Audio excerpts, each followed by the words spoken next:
बिस्मिल्लाहिर्रहमानिर्रहीम। अस्सलाम वालेकुम डियर स्टूडेंट्स, मैं हूं हैदर फैज़ान और आप देख रहे हैं हमारा YouTube channel smart studies academy. Students, आप जानते हैं कि नेशनल बुक फाउंडेशन की क्लास 9th के लिए हमारी लेक्चर सीरीज़ जारी है और आज उसी सीरीज़ का हमारा लेक्चर नंबर 11 है, जिसमें हम एक्सरसाइज 1.3 के क्वेश्चन नंबर 3 to 5 यानी कंप्लीट एक्सरसाइज 1.2 को देखेंगे। क्वेश्चन नंबर 3 की जानिब चलते हैं। Right each expression in the equivalent exponent expressions, simplify if possible. अब आपके पास कुछ रेडिकल्स फॉर्म हैं, आपने उन्हें एक्सपोनेंशियल फॉर्म में चेंज करना है।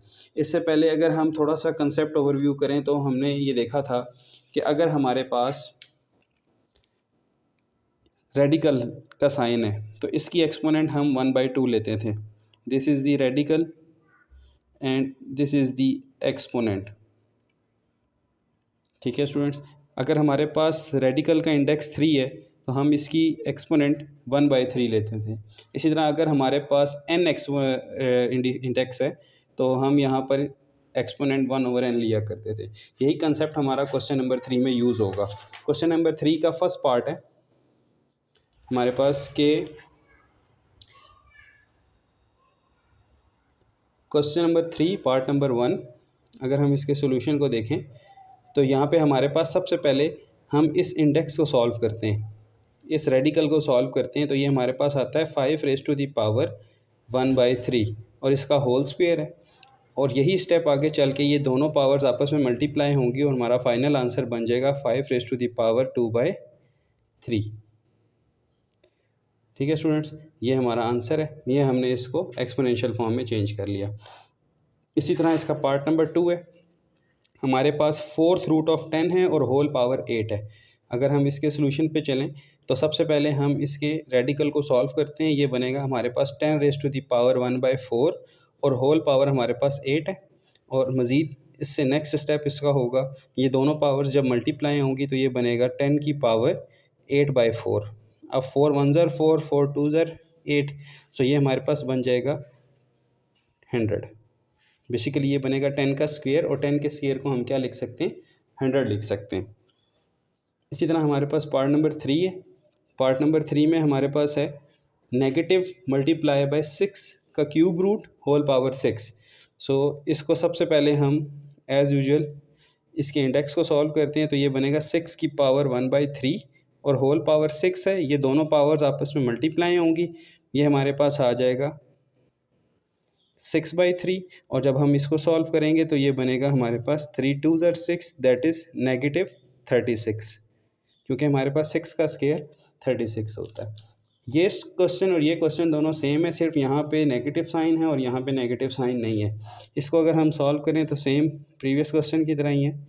सबसे पहले हम इसे लिखेंगे 6 की पावर 1/3 होल पावर 6, इन दोनों की कैंसिलेशन हो जाएगी। ये हमारे पास आ जाएगा 6 का स्क्वायर और ये हमारे पास होता है 36। This is our answer. इसी तरह स्टूडेंट्स हमारे पास पार्ट नंबर 5 है। पार्ट नंबर 5 में हमारे पास negative cube root of 5 whole square है। तो सबसे पहले हम इसके रेडिकल को सॉल्व करते हैं। ये बनेगा 1/3 स्क्वायर और इसके बाद फाइनल आंसर हमारा होगा 5 की पावर 2/3। क्योंकि ये कंप्लीट सॉल्व नहीं होता इसलिए हम इसको एक्सपोनेंशियल फॉर्म में छोड़ देंगे, क्योंकि इस क्वेश्चन में उसने हमें कहा है सिंप्लीफाई इफ़ पॉसिबल। तो जहाँ जहाँ पॉसिबल था हमने उसको सॉल्व कर लिया। इसी तरह इस क्वेश्चन में और पार्ट नंबर 2 में सिमिलैरिटी है। यहाँ पे आ जाएगा 10⁻1/4 जब रेडिकल हटेगा और ये बन जाएगा हमारे पास 10 की पावर 2। 4 1 ज़र 4, 4 2 ज़र 8 और 10 का स्क्वायर हमारे पास 100 होता है, तो -100 हमारा आंसर होगा। ये था स्टूडेंट्स हमारा क्वेश्चन नंबर 3। अब हम चलते हैं क्वेश्चन नंबर 4 की जानिब। जी स्टूडेंट्स, क्वेश्चन नंबर 4 हमारा थोड़ा सा टेक्निकल है। यहाँ हमसे कहा गया है use the properties of exponents to simplify and write your answer in the positive exponent. आप इस सब को सॉल्व भी करेंगे और अपना answer at the end positive power में लिखेंगे। तो चलें इसको सॉल्व करते हैं, इसका सोल्यूशन स्टार्ट करते हैं। 16 को स्टूडेंट्स हम लिख सकते हैं 4⁻2 बिकॉज 4 × 4 इज़ 16। इसी तरह इस 16 को भी हम लिखेंगे 4 की पावर 2 होल पावर 1/4 और यहाँ भी लिखेंगे 4 की पावर 2 होल पावर -3/10।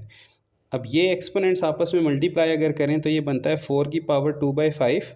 यहाँ बनता है हमारे पास 4 की पावर, ये कैंसिल अगर हम इसको कर दें, 2 2 ज़र 4, तो ये बन जाएगा हमारे पास 1/2।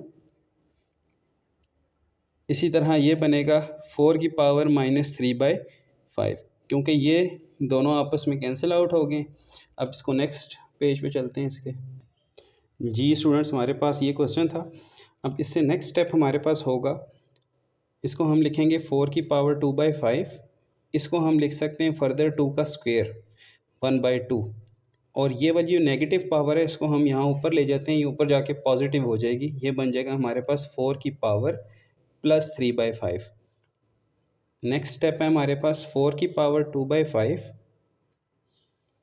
ये कैंसिल होकर हमारे पास सिर्फ 2 रह गया, और ये हमारे पास 4 की पावर 3/5 आ गया। अब स्टूडेंट्स यहाँ पर जो दो सेम बेसिस हैं, अगर वो मल्टीप्लाई हों तो उनकी पावर्स को हम ऐड कर दिया करते हैं। सो ये हमारे पास बन जाएगा 4 की पावर 2/5 +3/5, और साथ ये 2 इसी तरह से मल्टीप्लाई हो रहा है। इन दोनों का अगर हम एलसीएम लें, एलसीएम रूल में 2 रूल्स फॉलो होते हैं, या तो आप इनके डिनोमिनेटर्स को मल्टीप्लाई कर लें और न्यूमिनेटर्स के साथ क्रॉस मल्टीप्लाई कर लें, वो भी ठीक है, लेकिन जब ये दोनों बेसिस सेम हो जाएं तो फिर यही एलसीएम माना जाता है, और जो न्यूमिनेटर्स हैं वो एज इट इज़ आ जाते हैं। ठीक है स्टूडेंट्स, तो ये बन जाएगा हमारे पास 4 की पावर 5/5 मल्टीप्लाई बाई 2, ये डॉट का मतलब यहाँ पे मल्टीप्लाई है, सो ये कैंसिल हो गया हमारे पास 4 की पावर 1 मल्टीप्लाई बाई 2, और 4 की पावर 1 4 है, 4 2 ज़र 8 इज़ योर फाइनल आंसर। सो ये था हमारा क्वेश्चन नंबर 4 का फर्स्ट पार्ट। चलते हैं इसके पार्ट 2 की जानिब।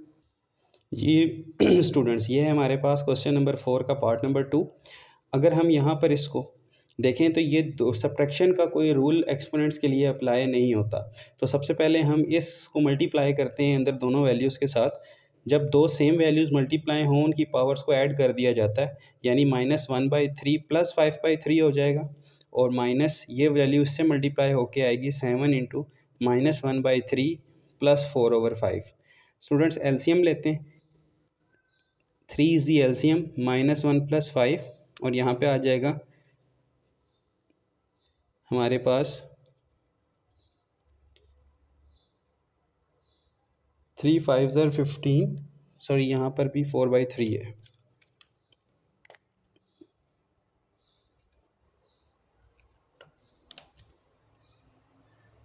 यहाँ पे भी स्टूडेंट्स एलसीएम 3 आएगा, और ये -1 + 4 हो जाएगा। इसी तरह 7 की पावर, दिस विल बी 4/3, और ये बनेगी 7 की पावर 3/3।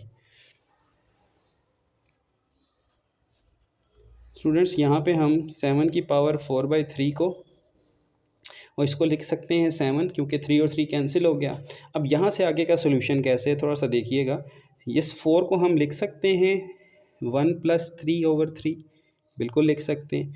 इसके बाद यहाँ से हम इसको अलग कर सकते हैं, 7 की पावर 1/3 अलग हो जाएगा, डॉट 7 की पावर 3/3 अलग हो जाएगा। ऐसा क्यों हुआ? क्योंकि हमने एक रूल पढ़ा था, a⁻m + n = a⁻m.a⁻n। अगर दो सेम वैल्यूज़ मल्टीप्लाई हों तो पावर्स ऐड होती हैं, और अगर पावर्स ऐड हो रही हों तो हम उन्हें सेम वैल्यूज़ में ब्रेक कर सकते हैं। तो यहाँ स्टूडेंट्स पावर ऐड हो रही थी, हमने उनकी वैल्यूज़ को अलग अलग कर लिया। यहाँ से ये कैंसिल हुआ, ये हमारे पास आ जाएगा 7 की पावर 1/3 डॉट 7 -7। इन दोनों वैल्यूज़ में से 7 कॉमन है, अगर हम 7 को कॉमन ले लें तो यहाँ हमारे पास रहता है 7 की पावर 1/3 -1। सो स्टूडेंट्स ये हमारा फाइनल आंसर है। इसको हम लिख सकते हैं क्यूब रूट ऑफ 7, और साथ आ जाएगा -1। अब आप अपनी बुक में देख लीजिएगा, अगर यहाँ तक आंसर है तो वेल एंड गुड, नहीं तो ये स्टेप भी आप कर सकते हैं। ये है आपका क्वेश्चन नंबर 4 का सेकंड पार्ट। जी स्टूडेंट्स, ये है हमारे पास क्वेश्चन नंबर 4 का पार्ट नंबर 3। स्टूडेंट्स यहाँ पे हमें नज़र आ रहा है कि सारी बेसिस जो हैं वो सेम है। तो सबसे पहले हम ऐसा करते हैं कि पहले इन दोनों को सॉल्व कर लेते हैं, और देन फिर इसके साथ इसको सॉल्व करेंगे। तो न्यूमिनेटर में अगर मैं देखूँ तो दोनों मल्टीप्लाई हो रही हैं, तो पावर्स ऐड हो जाएंगी, +1/7 हो जाएगा, होल ओवर 2⁻1 / 2। इसी तरह 2 की पावर 2/3 + 1/7। अगर हम इनका एलसीएम लें तो एलसीएम में क्या करते हैं, हम नीचे डिनोमिनेटर्स को मल्टीप्लाई करें और न्यूमिनेटर्स के साथ क्रॉस मल्टीप्लिकेशन करें, यानी 7 2 ज़र 14, 3 1 ज़र 3, होल ओवर 2^1/2। इसी तरह 2^, ये बन जाएगा हमारे पास 17/21 ओवर 2^1/2। स्टूडेंट्स, अब दो सेम वैल्यूज़ अगर आपस में डिवाइड हों तो उनकी पावर्स को हम सब्ट्रैक्ट करते हैं। सो ये बन जाएगा 2^17/2 -1/2, सॉरी 21। ठीक है, अब इसके बाद यहाँ पे इसका एलसीएम लें तो ये बनेगा 2^21 2 42, 17 2 34 एंड 21 1 21। सो ये अगर हम इनको सब्ट्रैक्ट करते हैं तो ये हमारे पास स्टूडेंट्स बनता है 13/42। सो ये आपका फाइनल आंसर है 2^13/42। हाँ, अगर आप चाहें तो इसको मज़ीद सॉल्व कर सकते हैं। अगर मैं थोड़ा सा इसको मज़ीद एक्सटेंड करूँ तो ये यूँ हो सकता है। अगर आपकी बुक में ये आंसर है तो इट्स वेल, लेकिन अगर आप मज़ीद इसको एक्सपेंड करना चाहें तो हम इसको लिख सकते हैं 12 + 1/42, क्योंकि ये 13 और 42 कैंसिल आउट नहीं होते, इसलिए हम इसको ब्रेक कर लेते हैं। सो ये बनेगा हमारे पास 2^12/42 + 1/42। सो मज़ीद इनको अगर हम अलग अलग करें तो ये बनेगा 2^12/42 अलग कर दें, मल्टीप्लाई 2^1/42 अलग कर दें। अब 12 और 42 की अगर हम फैक्टराइजेशन करें तो ये हमारे पास 6 के टेबल से कैंसिल हो जाती हैं। 6 2 12, 6 7 42, तो ये बनता है 2/7 और इसको आप लिख सकते हैं 42√2। सो एक तो सोल्यूशन ये है, लेकिन मुझे जहाँ तक लगता है कि ये सोल्यूशन थोड़ा सा एडवांस है, ये बुक में आपकी नहीं होगा, तो आप इसी सोल्यूशन को फॉलो कर लें। ये था आपका क्वेश्चन नंबर 4 का पार्ट नंबर 3। जी स्टूडेंट्स, ये है आपका क्वेश्चन 4 का पार्ट नंबर 4। एक आसान सा क्वेश्चन है, 2 से 3 स्टेप का ही है। अगर आप न्यूमिनेटर्स में देखें तो सेम बेसिस हैं, जब ये मल्टीप्लाई होंगी तो पावर्स ऐड कर दें, -1/2 +1/2 और होल पावर 3/1/2। इसी तरह जब ये दोनों ऐड होंगी तो ये कैंसिल हो जाएंगी स्टूडेंट्स, एक प्लस का एक माइनस का, यहाँ आ जाएगा 3/0 और यहाँ पे हमारे पास रेडिकल ऑफ 3 आ जाएगा, यानी स्क्वायर रूट ऑफ 3। अब किसी भी चीज़ की पावर 0, ये एक्सपोनेंट रूल है, any power 0 is equal to 1, तो 3/0 is 1 over square root of 3 is your final answer. Question number 4 part number 5। जी स्टूडेंट्स, ये हमारे पास क्वेश्चन 4 का पार्ट नंबर 5। इसमें कैंसिलेशन लाज होल्ड होंगे। जी स्टूडेंट्स, ये है हमारे पास क्वेश्चन नंबर 4 का पार्ट नंबर 5। इस इंतहाई आसान क्वेश्चन है। अगर हम इसमें थोड़ा सा माइंड यूज़ करें तो हमारे पास जितनी भी वैल्यूज़ नज़र आ रही हैं उन सब के ऊपर सेम एक्सपोनेंट है, यानी हर वैल्यू के ऊपर 1/2 1/2। तो हम यहाँ पर लॉज ऑफ एक्सपोनेंट का एक रूल यूज़ करते हैं कि अगर ए बी के ऊपर कंबाइन पावर हो तो आप उसे अलग अलग कर सकते हैं, और अगर अलग अलग पावर है तो आप उसे कंबाइन कर सकते हैं। तो इसके सोल्यूशन में हम ये करेंगे कि इन सारे न्यूमिनेटर्स की जो पावर 1/2 है उसे कंबाइन कर लेंगे, दैट इज़ 1/2, और होल पावर हमारे पास कौन सी आ जाएगी, 3। अब एक रूल और हमने पढ़ा था स्टूडेंट्स कि अगर a⁴n होल पावर m हो तो हाँ आप इसे यूँ लिख सकते हैं। तो अगर आप एक पास इस तरह से है तो आप ऐसे लिख सकते हैं, और अगर यूँ हो तो आप ये दोनों पावर्स मल्टीप्लाई करवा सकते हैं। तो स्टूडेंट्स, यहाँ ये दोनों पावर्स मल्टीप्लाई हो जाएंगी, और न्यूमिनेटर में क्या होगा, ये जो फ्रैक्शन है, इस फ्रैक्शन में अगर हम मल्टीप्लाई करें 36 को 6 से तो 216 बनता है। इसी तरह ये भी मल्टीप्लाई होकर 216 आता है, और होल पावर 3/2 बनती है। तो स्टूडेंट्स, ये कैंसिल हो जाएगा, यहाँ पे हमारे पास 1^3/2 आ जाएगा। अब 1 की पावर 3/2 का मतलब क्या है कि 1 की पावर 3 होल पावर 1/2। 1 की पावर 3 इज़ 1, और 1/2 का मतलब होता है स्क्वायर रूट ऑफ 1, और अगर आप स्क्वायर रूट 1 निकालते हैं तो वो 1 आता है। This is your final answer. Next है हमारे पास क्वेश्चन नंबर 4 का पार्ट नंबर 6। जी स्टूडेंट्स, ये है हमारे पास क्वेश्चन 4 का पार्ट नंबर 6। यहाँ पे हमारे पास कुछ फ्रैक्शंस हैं, फ्रैक्शन और होल पावर 1/7 है। तो सबसे पहले हम ये करेंगे कि हम 2187 की प्राइम फैक्टराइजेशन करेंगे। स्टूडेंट्स, अगर हम इसकी प्राइम फैक्टराइजेशन करें तो ये हमारे पास कुछ यूँ बनती है।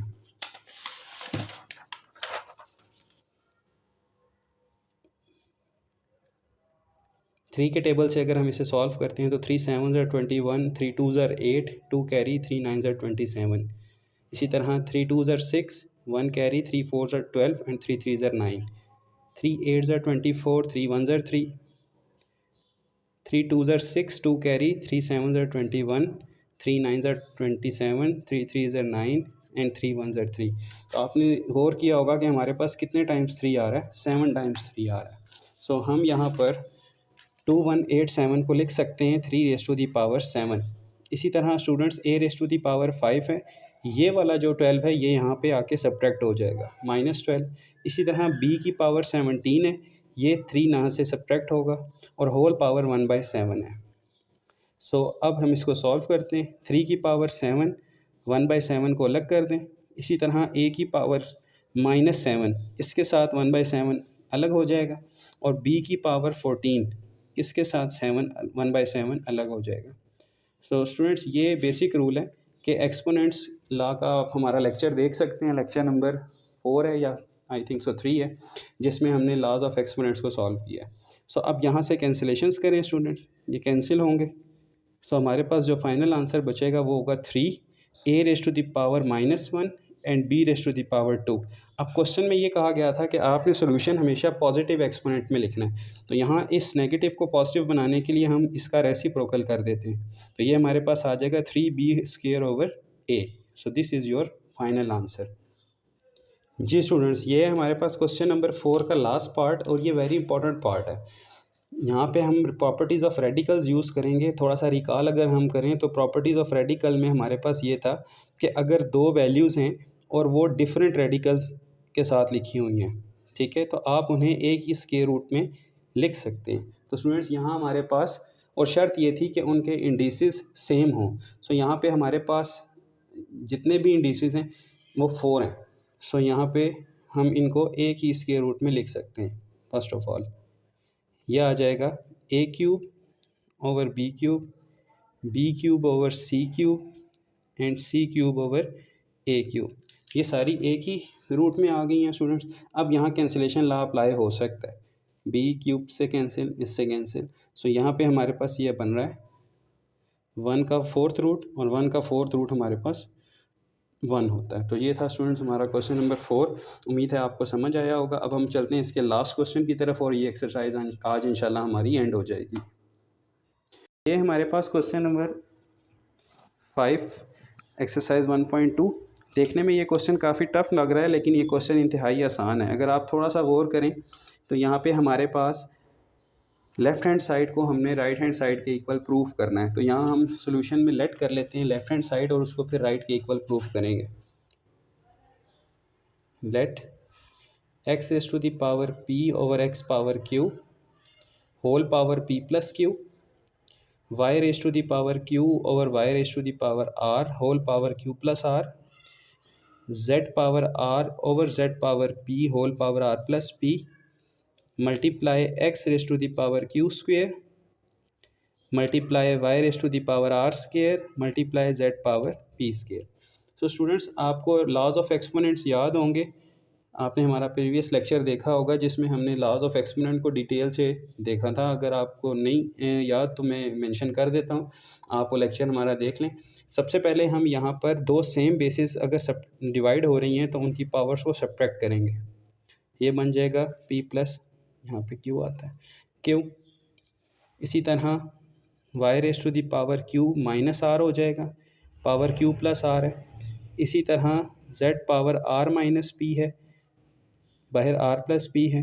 इसी तरह x⁻² है, y⁻r² है और z⁻p² है। स्टूडेंट्स दो सेम वैल्यूज़ अगर डिवाइड हों तो हम उनकी पावर्स को सब्ट्रैक्ट करके हमने ये रूल बना लिया। इसी तरह अब ये दोनों पावर्स मल्टीप्लाई हो रही हैं। जब ये मल्टीप्लाई होंगी तो एक अलजेब्राइक फार्मूला हमारे पास है a + b × a - b = a² - b²। तो यहाँ पे इन दोनों पे ये फार्मूला लग जाएगा। यहाँ आ जाएगा x⁻p² - q², y⁻q² - r², z⁻r² - p²। इसी तरह q² है, r² है और z⁻p² है। अब यहाँ हम जो सेम बेसिस हैं उनकी पावर्स को ऐड कर लेंगे। एक x ये है और एक x ये है। इनकी पावर्स को अगर मैं ऐड करूँ तो ये बनेगा p² - q² प्लस q², इसको ब्रैकेट में लिख रहा हूँ आपकी आसानी के लिए। इसी तरह y⁻q² - r² है, इसके साथ हम ऐड कर देंगे आर स्क्वेयर, ये वाला, ये दोनों ऐड होगी। इसी तरह z की power r square minus p square, और इसमें ऐड हो जाएगा पी स्क्वेयर। सो स्टूडेंट्स यहाँ कुछ कैंसिल हो रही हैं वैल्यूज़, ये कैंसिल हुए। सो हमारे पास जो बाकी वैल्यूज़ रह गई हैं x p square, y q square और z आर स्क्वेयर। सो आप गौर करें तो ये आपके पास राइट हैंड साइड है। सो ये था आपका क्वेश्चन नंबर 5। एक्सरसाइज स्टूडेंट्स हमारी एंड हो गई है। उम्मीद है आपको ये लेक्चर समझ आया होगा। अगर फिर भी आपको किसी क्वेश्चन में कोई प्रॉब्लम होती है तो आप मुझे कमेंट सेक्शन में ज़रूर बताएं। सो नेक्स्ट लेक्चर में इंशाल्लाह हम वर्ड प्रॉब्लम्स को स्टार्ट करेंगे। वो बहुत इंपॉर्टेंट एक्सरसाइज है, एक्सरसाइज 1.3।